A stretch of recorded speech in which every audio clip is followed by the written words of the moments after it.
Donc Charles Éloi Vial, historien, conservateur à la Bibliothèque nationale de France, 32 ans la semaine prochaine.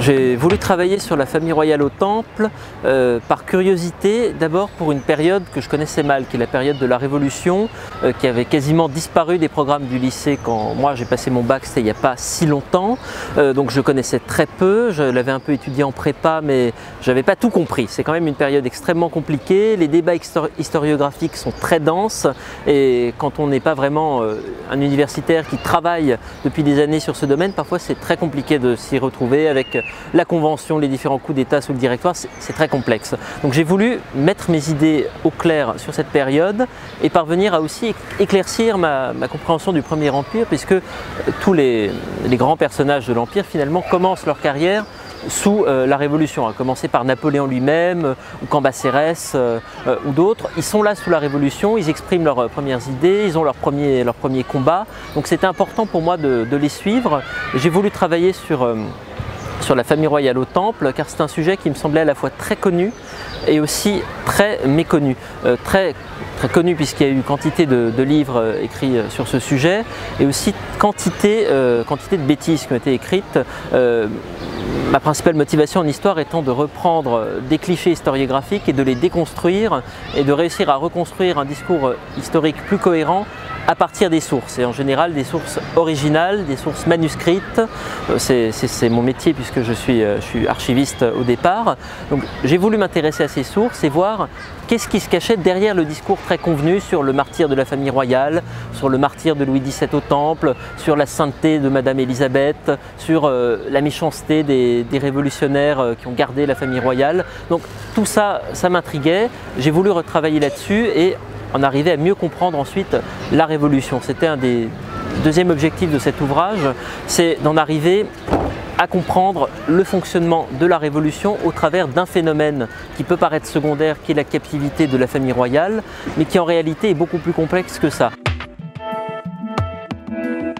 La prison du Temple n'est pas une prison fermée, ce n'est pas un îlot isolé au milieu du Paris révolutionnaire, c'est un lieu du Paris révolutionnaire qui a des liens avec la Commune de Paris, avec la Convention, dans lequel circulent des centaines de personnes tous les mois. Donc c'est vraiment un endroit important où se croisent, où se rencontrent des acteurs de la période, comme Robespierre par exemple, comme Marat, qui vont venir ici, qui vont fréquenter cet endroit. Donc c'est important aussi du point de vue de l'opinion publique, pour les Parisiens, dans l'imaginaire, dans la propagande, dans les discours. Le Temple occupe une place, c'est ça aussi que j'ai voulu arriver à déconstruire, et en étudiant le Temple, qui est un tout petit détail, en déroulant, on arrive à retrouver une histoire de la Révolution qui n'est pas tout à fait complète évidemment, mais de 1792 à 1795, la période où la prison du Temple est en activité, on a des échos avec les grands événements, avec les grands individus. Donc tout ça permet d'arriver à mieux comprendre, et je suis ressorti de ce travail, je n'y connaissais rien à la Révolution, maintenant je n'y connais toujours rien, mais j'en connais peut-être un peu moins rien.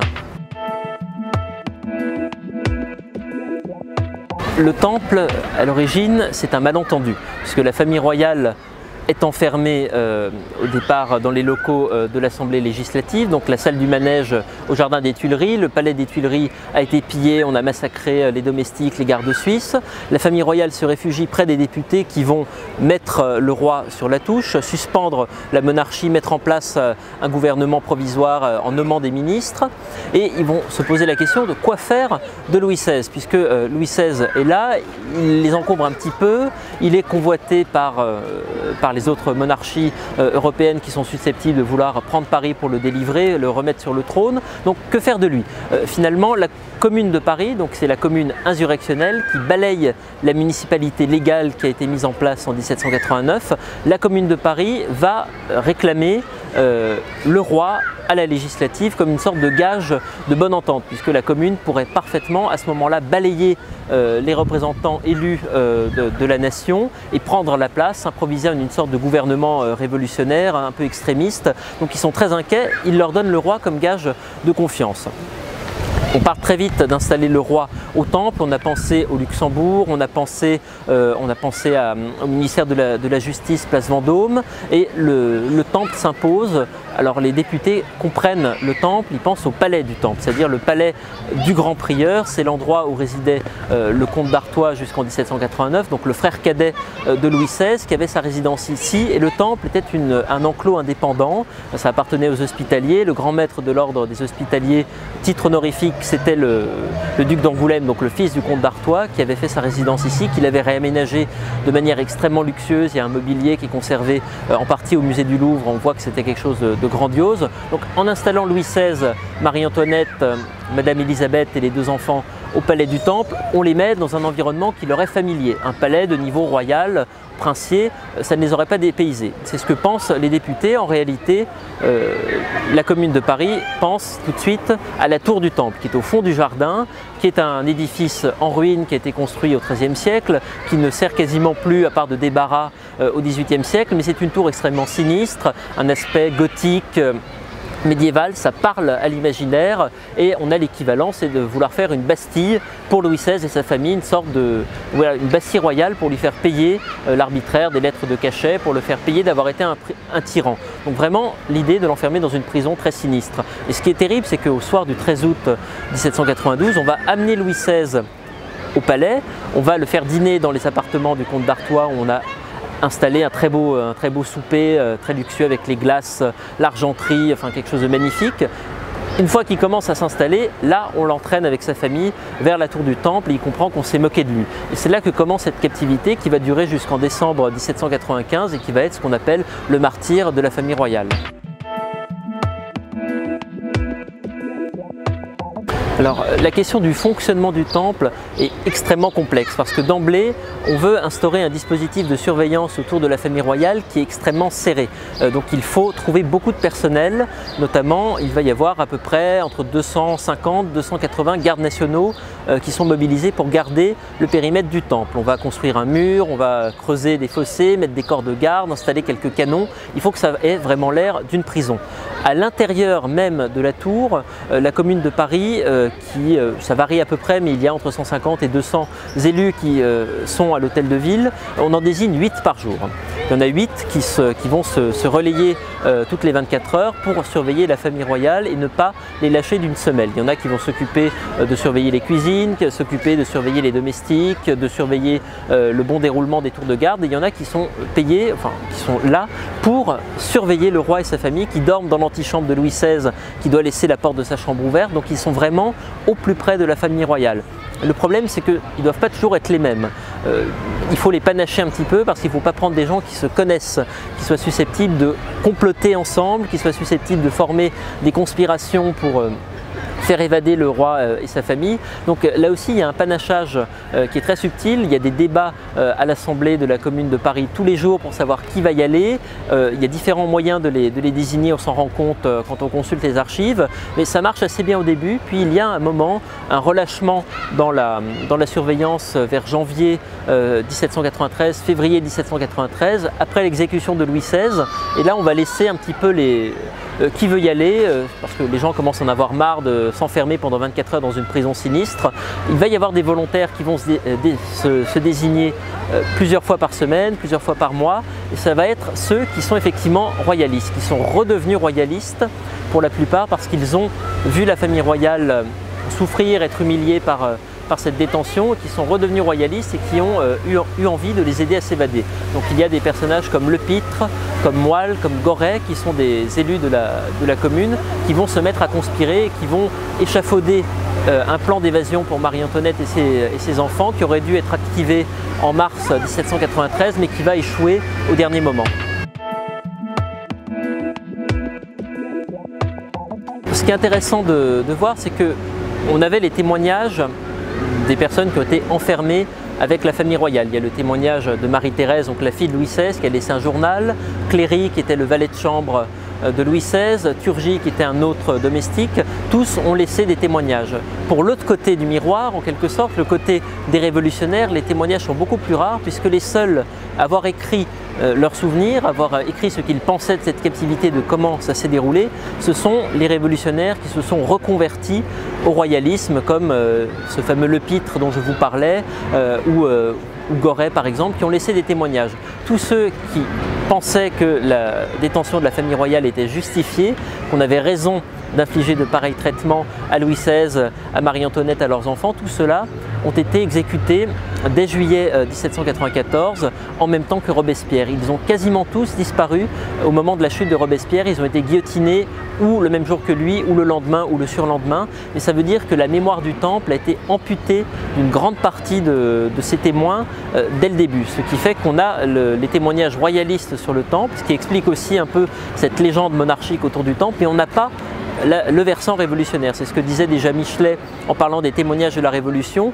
Tous les grands orateurs de la Révolution, tous les grands témoins ont disparu. Ceux qui restent, c'est ceux qui ont survécu, donc qui ont été suspectés de royalisme, qui ont dû se cacher, qui ont dû s'enfuir, donc pas vraiment les vrais révolutionnaires. Donc là, on a une partie de la mémoire du Temple qui a été amputée. Pour faire parler ces voix mortes, c'est toujours compliqué. Il faut se référer aux archives, il faut reprendre les documents qu'ils ont pu signer, par exemple les documents comptables pour l'administration de la prison, le fonctionnement des cuisines, les tours de garde, la surveillance. Là, on peut les retrouver, on peut voir quelle a été leur activité, mais on a toute une part de leur mémoire qui a disparu avec eux.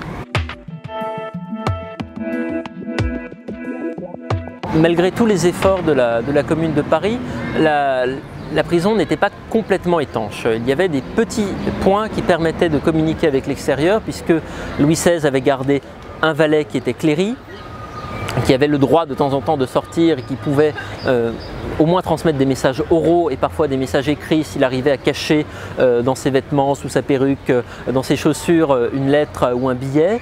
Il y avait le fait qu'il pouvait transmettre des nouvelles de l'extérieur ensuite à Louis XVI, notamment il lisait les journaux, donc il suivait un peu les nouvelles de la guerre en cours dans le nord du pays ou les nouvelles de ce qui se disait à l'Assemblée, donc il pouvait en parler rapidement à Louis XVI. Donc il y avait au moins ce canal de communication. Il y avait un autre valet qui s'appelait Turgy qui travaillait dans les cuisines et lui on pouvait lui faire passer des messages en passant par les conduites cheminées, donc c'était un peu plus compliqué. Et enfin, comme je le disais, il y a quelques membres de la Commune de Paris, comme Lepître notamment, qui se sont abouchés avec des vrais conspirateurs royalistes comme le chevalier de Jarget, qui lui était à l'extérieur, qui vivait caché, qui avait des liens avec les royalistes à l'étranger. Donc quelques billets ont pu circuler de Marie-Antoinette par exemple jusqu'au comte de Provence qui était réfugié à cette époque à Turin. Il y a eu des petits points de jonction très rares, mais la famille royale n'était pas complètement isolée. Mais finalement le fait de n'avoir que de si rares contacts, ça fait peut-être qu'augmenter leur douleur et leur sentiment d'être isolés. Le Temple ferme ses portes en tant que prison royale en décembre 1795, quand Marie-Thérèse est relâchée par la Convention, enfin par le Directoire plutôt, et renvoyée à Bâle et ensuite en Autriche. Le Temple reste fermé pendant quelques mois, puis il va servir de prison pour les opposants au Directoire, qui sont tout particulièrement des monarchistes, des conspirateurs qui veulent rétablir le trône et qui sont tous très heureux d'être enfermés au même endroit que Louis XVI, qui vont en être flattés. On a beaucoup de témoignages, par exemple les frères Armand et Jules de Polignac, donc l'un qui est le futur ministre de Charles X, donc qui sont enfermés au Temple et qui en sont très contents. Ça reste la prison des opposants du pouvoir sous le Consulat jusqu'au début de l'Empire, jusqu'au moment où Napoléon estime que c'en est trop.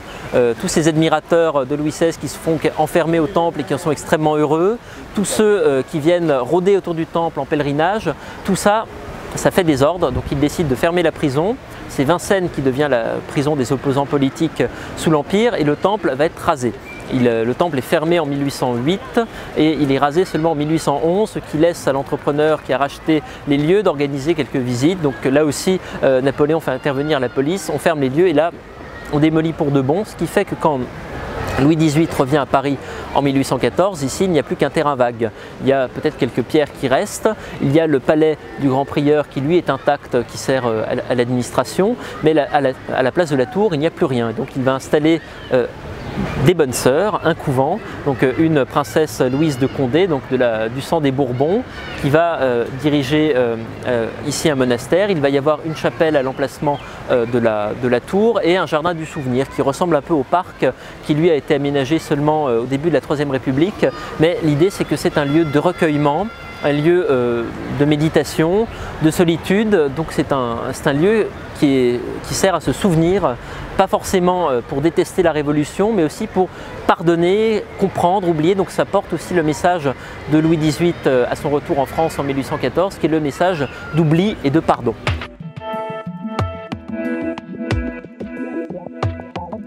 Le sous-titre du livre, Le remords de la Révolution, fait allusion à deux choses. D'une part, le remords un petit peu personnel de certains régicides conventionnels qui ont voté la mort du roi, qui ont laissé la famille royale en captivité, croupir dans cette prison jusqu'à la mort du petit Louis XVII, et qui en ont éprouvé des remords terribles pour certains. Pas tous, d'autres s'en sont très bien portés, n'ont eu aucun regret, mais quelques-uns, comme par exemple Cambacérès, il écrit dans ses mémoires des choses sur Louis XVII, et il gratte ensuite le papier du manuscrit parce qu'il se sent gêné. Il n'a toujours pas accepté sa faute, qui lui a d'ailleurs coûté la fin de sa carrière, puisqu'il a dû partir en exil et mourir à Bruxelles sous la Restauration. Donc il y a une faute, il y a un poids du remords.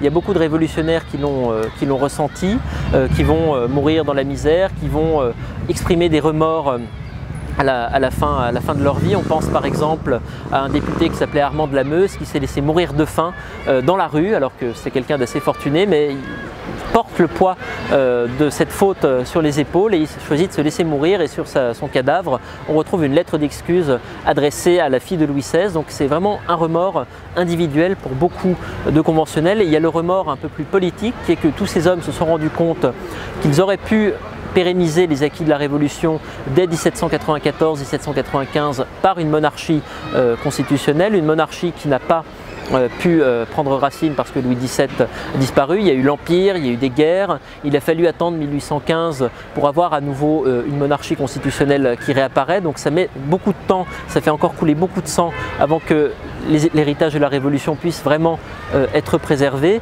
Et enfin il y a cette idée aussi du remords, de simplement le fait d'avoir enfermé la famille royale, d'avoir exécuté Louis XVI, Marie-Antoinette, Madame Élisabeth, d'avoir abandonné ces deux orphelins de façon assez ignoble. Il y a vraiment un remords pour la Révolution, c'est une sorte de faute. Beaucoup de révolutionnaires s'en rendent compte. S'ils avaient simplement exclu Louis XVI, s'ils l'avaient laissé partir en exil, s'ils l'avaient laissé se ridiculiser en faisant des dettes, en se traînant de capitale en capitale pour demander de l'argent ou des troupes à ses cousins, finalement il aurait sombré dans le ridicule et la monarchie aurait fini par disparaître, par tomber complètement dans l'oubli. C'est ce que dit Edgar Quinet dans les années 1840.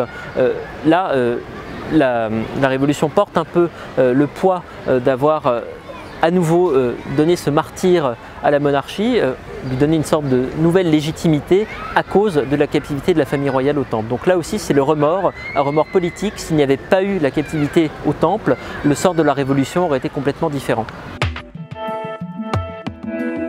C'est une prison qu'il faut appréhender sous toutes ses facettes pour réussir à en comprendre un petit peu la complexité. Et ma démarche a été guidée par cette approche, essayer de retrouver des sources qui traduisent cette multiplicité des aspects. Je me suis mis en quête de documents comptables sur le fonctionnement de la prison de l'intérieur, par exemple des journaux ou des rapports de police pour comprendre comment elle était perçue à l'intérieur. J'ai traqué les papiers de certains diplomates de la convention du directoire qui ne sont pas faciles à retrouver, et j'ai tâché de retrouver également des témoignages écrits bien plus tard. Par exemple le manuscrit qui est inédit de Thibaudeau, qui est le dernier des conventionnels à mourir sous Napoléon III, le dernier régicide, et il écrit à la toute fin de sa vie un livre où il parle de cette période de la Révolution. Il parle très longuement du Temple, et c'est là aussi de montrer la façon dont la mémoire va se cristalliser chez les historiens, chez les contemporains du 19e siècle, et donner naissance à une légende qui nous touche encore de manière intime aujourd'hui.